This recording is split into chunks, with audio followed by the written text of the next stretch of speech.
He held talks on the sidelines of a meeting of the BRICS high-ranking officials responsible for security matters in St. Petersburg, Russia on Thursday, when they discussed the progress made in the recent consultations on border issue, the Chinese Foreign Ministry said in a press release. Now, asked whether the two countries are close to breakthrough to revive the bilateral ties frozen for over 4 years due to the military standoff in Eastern Ladakh, Chinese Foreign Ministry spokesperson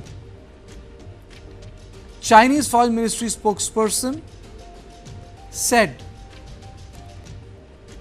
that two militaries realized that disengagement in 4 areas and the situation along the border can be done. In recent years, frontline armies of the two countries have realized disengagement in 4 areas in the western sector of the China-India border, including the Galwan Valley. The China-India border situation is generally stable, under control. Her statement comes a day after External Affairs Minister Jaishankar said in Geneva that the 75% of the disengagement problem with China are sorted out. But the bigger issue has been of the increasing militarization of the frontier. That's a very important line. Elaborating further about the Doval Wang meeting, the Chinese Foreign Ministry release said both parties expressed the belief that stability of the China-India relation is the fundamental interest of the two people.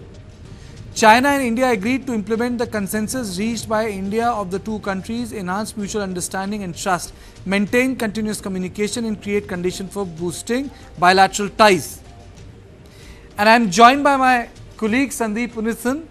Sandeep, if you had heard me, it says, and I'll just read it for you again, which is a press release highlighting that troops have disengaged at 4 places in Eastern Ladakh, including Galwan Valley. The Chinese Foreign Ministry on Friday said India and China have agreed during the meeting in Russia to work together to create conditions for the improvement of bilateral relationship. Now, before I reach to Galwan, the disengagement in context of the China and India is happening in Russia. Just tell us the big picture. What does this mean? Is Russia involved?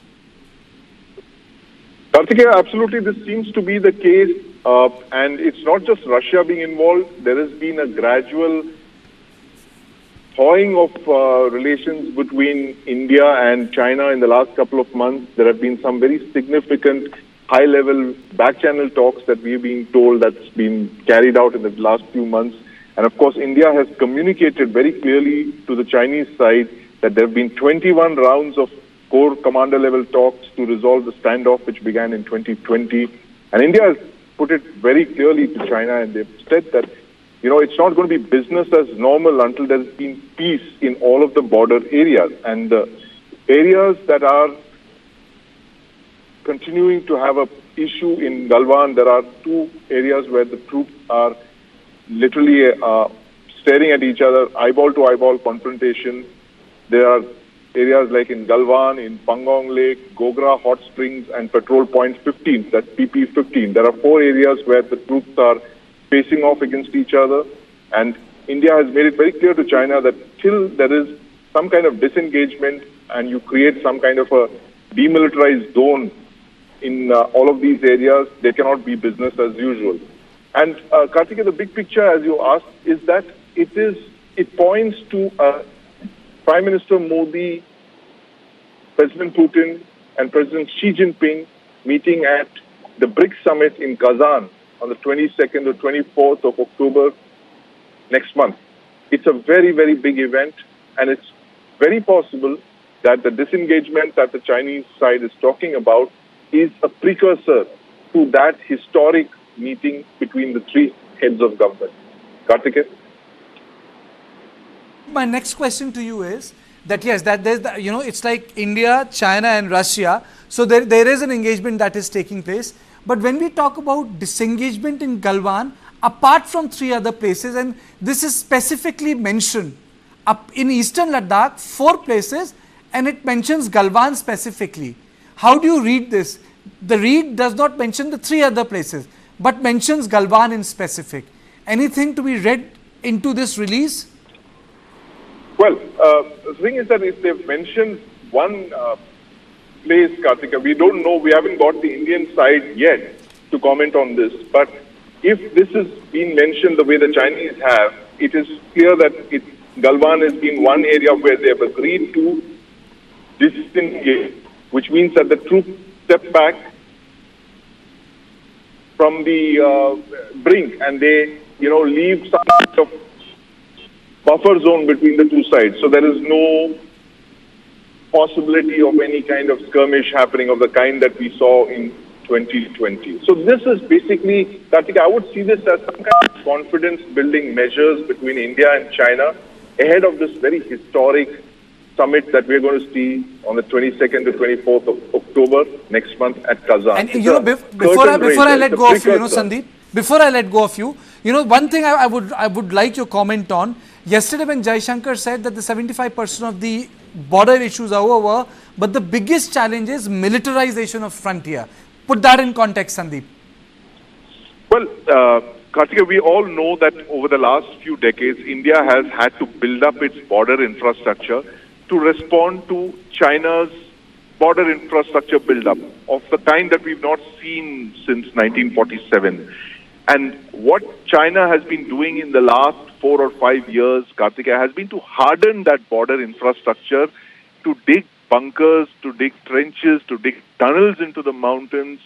And all of this points to a permanent presence along the line of actual control. And let's not forget that the agreements that were carved out between India and China over the last 3 decades all spoke about maintaining peace and tranquility on the line of actual control. It was decided at the very highest levels, starting from Deng Xiaoping and Rajiv Gandhi in the 80s, right down to the 90s, where they actually drew up this agreement to maintain peace and tranquility on the borders, which the Chinese have literally torn up and thrown aside 4 years ago when they moved those 2 divisions along the LAC. And now what we're looking at is LA presence along the LAC, a hardening of the LAC, and with the possibility of having more such flashpoints like Galwan that we saw 4 years back. Because, Karthike, when troops are in contact, when they're facing each other, there is a chance for misunderstandings to occur. And that is exactly what the Indian side has been telling China. Listen, don't do this because you've agreed not to point weapons and harden and fortify the LAC. This is exactly what you're doing. You're going back on agreement. Okay.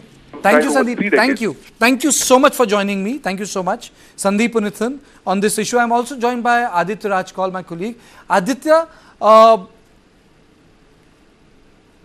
Galwan was the sore point, It was a very, it was a big sore point. A lot of men died there. So when we look at the disengagement of at Galwan, are we looking at larger disengagement, or we are just looking at 4 points in which the militaries have disengaged? Put that in perspective.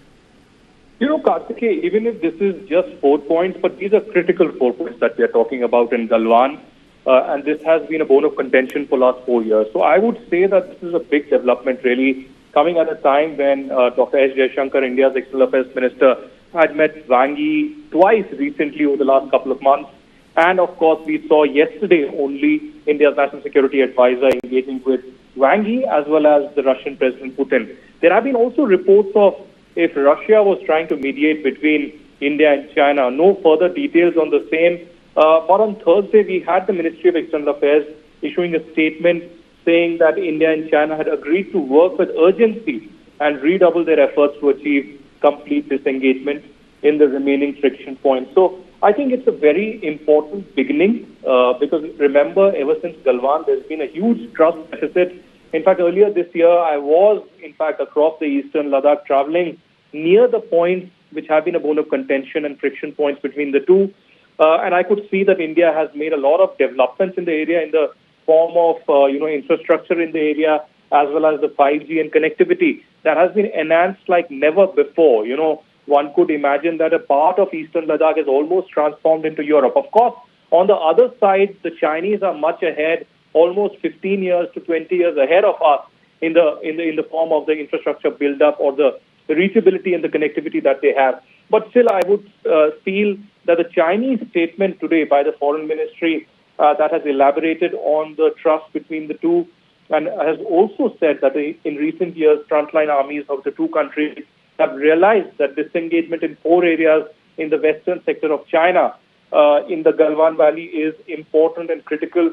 And otherwise, the relations at the friction points are stable and under control.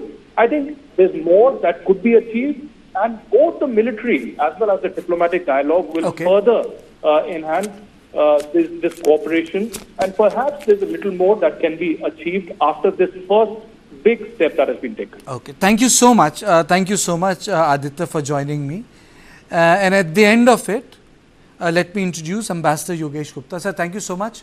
A last minute emergency call to you, and you could find at the end of the program to join me. So I would rather have a closing comment from you, sir. Disengagement at Galwan, a beginning of larger disengagement? Will it change the larger reality of militarization of the frontier? Or is just a one issue, one area that has been resolved? No, I think that, China has been making some statements, and we also have sent some signals. But quite frankly, I will still like to wait. I'm not sure that the signals that have come from China yet are strong enough to suggest that they are climbing down from their earlier position, which was a tough position on withdrawal and disengagement from Demchok and Depsang plains. So I will still like to wait whether the Chinese are actually ready to withdraw from those areas. But if there is some flexibility in their position or withdrawal from those areas, then I think we should certainly make use of this opportunity. Because if there is some improvement in India-China relations, that will be nice for strengthening our overall strategic independence and also in negotiating with other countries. It happened in wake of the constant meeting that has taken place between our point person, Mr. Doval, the Russians and the Chinese. And the, yes, and the press, and so there's a diplomatic aspect to it also. Do you think that this constant engagement has worked out for the government with the Russians? Look, this has two sides. One is that it has certainly helped in further strengthening our relations with Russia, undoubtedly. President Putin is very happy, our side is very happy. But this also has a downside. It hasn't gone down well with the Americans. As you would have noted in recent days, the Americans diplomats in India and the US government in Washington, they have been trying to engage increasingly with a large number of opposition parties and leaders. And Rahul Gandhi was invited recently to Washington. American diplomats have met with a number of opposition leaders like Owaisi, like Naidu and others. So these are indicating something else, which is that they are trying to check support in the other parties, and they're trying to build up the other parties. So I think we have to handle this Russia thing very carefully, because today's international system is dominated by the United States. Russia has become very weak due to this war. And we cannot alienate the United States beyond a point. That will hurt our growth story. So I think this Russia relationship needs to be handled with eyes open, very carefully, and considering the overall situation, overall global situation. That is what I'll say. Thank you, Ambassador. Thank you so much for joining me and giving your perspective on this story, which just broke in middle of our show with the press release that came from Beijing. And I leave all my viewers with the bite of our Foreign Minister Jaishankar, in which he categorically said 75% of the issue is resolved, but the militarization of the frontier is an issue. So we've been negotiating now for close to 4 years. And the first step of that is what we call disengagement, which is that their troops go back to their normal operating bases and our troops go back to our normal operating bases. And where required, we have an arrangement about patrolling, because both of us patrol regularly in that border, because as I said, it's not a legally delineated border. Those negotiations are going on. We made some progress. I would say roughly, you can say about 75% of the disengagement problems are sorted out. We still have some things to do, but there's a bigger issue that, if both of us have brought forces close up, and in that sense, there's a level of militarization of the border has increased. How does one deal with it? I think we have to deal with it. But in the meanwhile, after the clash, it has affected actually the entirety of the relationship, because you can't have violence on the border and then say the rest of the relationship is insulated from it. So trade has got affected, and the exchanges have got affected. So it is not normal, I mean, to put it very politely. We hope that if there is a solution to the disengagement and there is a return to peace and tranquility, then we can look at other possibilities. So that is the immediate issue. But I think there are larger issues in respect of India-China. We have long struggled with the trade issue. I've been ambassador in China, so I can tell you from my time there that we are talking 15 years ago, that we feel that the economic relationship with China has been very unfair. It has been very imbalanced, that we don't have the market access there. They have much better market access in India. We have concerns today. Again, this is autonomous of the border situation in various areas, technology, in telecom, in digital, and those are issues. And now, as you've said, we also do monitor very carefully what happens.